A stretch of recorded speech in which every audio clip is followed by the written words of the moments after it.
de Valeur Mobilière Desjardins.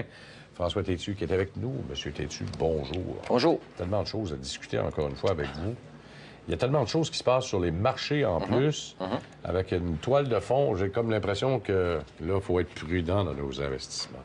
Oui, d'ailleurs, j'ai préparé quelques graphiques pour l'émission d'aujourd'hui. Par contre, on pourrait peut-être au niveau des marchés financiers, c'est-à-dire au niveau du marché boursier, on constate quand même qu'on a peut-être des marchés qui fonctionnent à différentes vitesses. Alors, comme vous avez mentionné, le marché canadien qui, en fait, est peut-être en première vitesse. Alors, il est sur le reculon. Ou sur le reculon, effectivement.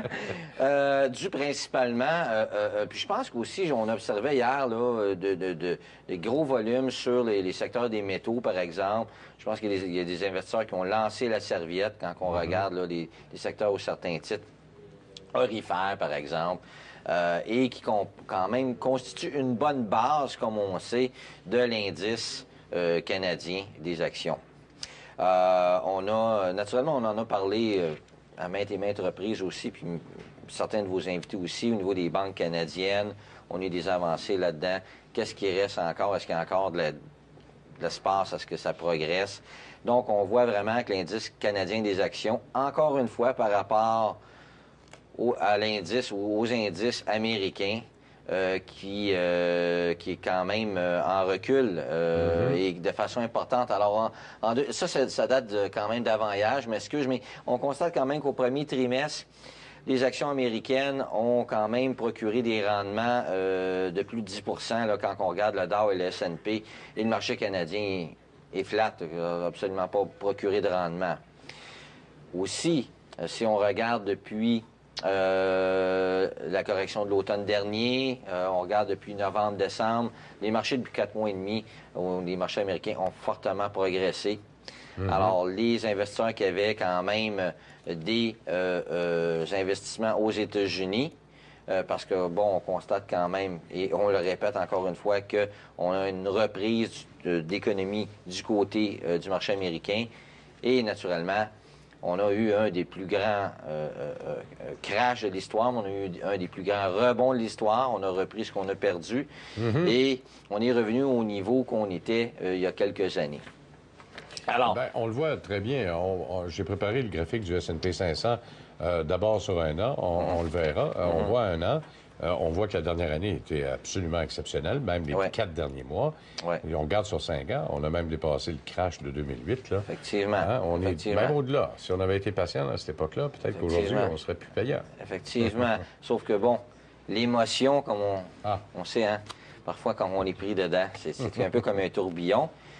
Je me suis quand même penché, j'ai pris du recul parce que quand même on parle de cycle ici, cycle économique, le cycle des marchés financiers. Et si on regarde, c'est à partir de certaines données américaines, et depuis quand même plus de 140, on parle de 140 ans de statistiques, on a eu 4 marchés séculaires baissiers. Qu'est-ce qu'un marché séculaire baissier? C'est une phase à long terme où le marché boursier n'a pas procuré de rendement. Alors, si on regarde, on a parlé souvent de Lost Decade, c'est-à-dire la dernière décennie, c'est-à-dire de l'an 2000, où le marché américain n'a pas produit vraiment de rendement.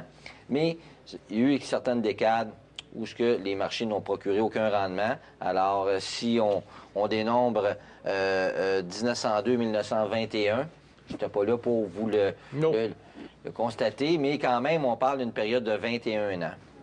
On a eu ensuite...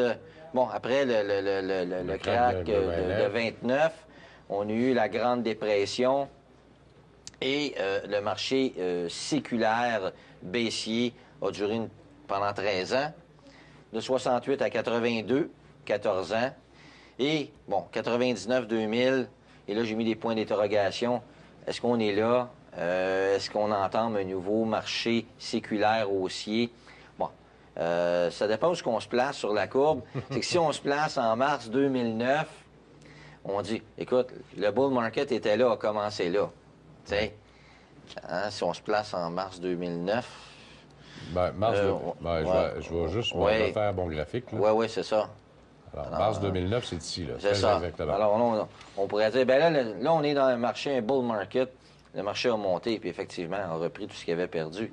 Sauf que si on regarde les cycles à plus long terme, sur une base de quand même 13 ans, bien là, on est encore, on voit qu'on appelle un triple sommet.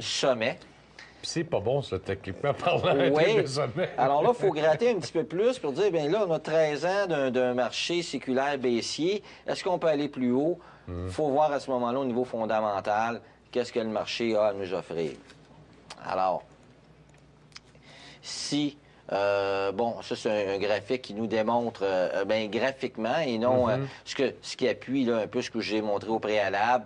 Alors, on a eu des marchés qui étaient sur le côté pendant les 4 bull markets séculaires. Ce qu'il y a d'intéressant, par contre, c'est les ratios. La CETAT suivante, c'est qu'on est dans une autre dynamique. C'est qu'actuellement, même si le S&P est au même niveau qu'il l'était, que ce soit il y a 5 ans ou même en 2000, c'est que quand même, on a au niveau des ratios cours-bénéfices, et on le voit dans le graphique du bas, on le voit ici, c'est que à la fin, au début des années 2000, on était, bon, j'arrondis, environ à 30 fois les bénéfices. En moyenne, les entreprises négociaient environ à 30 fois les bénéfices. On le voit sur le graphique.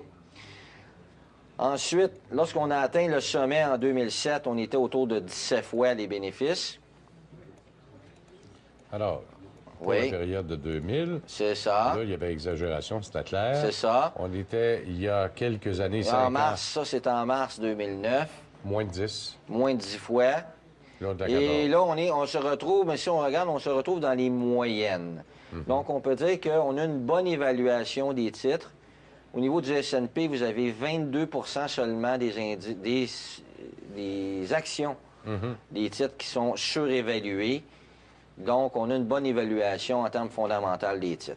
Ce qui nous fait dire qu'au niveau actuel, oui, à court terme, on peut avoir une correction de marché. Je pense qu'on rentre dedans. Sauf que si on regarde en termes à plus long terme, on pourrait avoir un S&P qui pourrait peut-être aller chercher 1575, 1600 à plus long terme. C'est une possibilité à cause des évaluations actuelles. Bon, et moi, je regarde la période de 2000 jusqu'à 2001. Je me suis fait un petit carré, on va l'enlever. Si on l'enlevait, on serait pas mal dans la moyenne. C'est ça. Parce qu'il y a eu une période d'exagération juste avant le bug de l'an 2000. Tout le monde parlait du bug. Oui. Tout le monde se lançait dans les technos. Puis là, c'était la folie furieuse. Oui. Bien, vous aviez à l'époque... Vous n'aviez même pas le temps d'acheter. Vous aviez des nouvelles émissions de compagnies de .com, d'Internet. Et puis, ils faisaient un pricing sur le marché.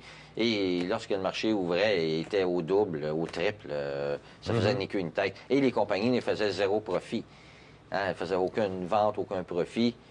Et puis, il y avait vraiment une spéculation incroyable. C'était pur et simple. Effectivement. Donc, si on prend un market leader, un indicateur, le Nasdaq, qui, on remarque là, quand même, qui a frappé un haut.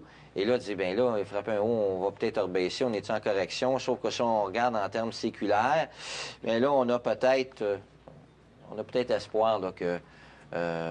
on achète haut, mais on va peut-être vendre plus haut. C'est comme quelqu'un qui a acheté une propriété il y a 2 ans, et on croyait qu'il avait acheté haut, puis s'il a vendu dernièrement, il a vendu plus haut. Puis encore une fois, je refais mon petit carré. Hein?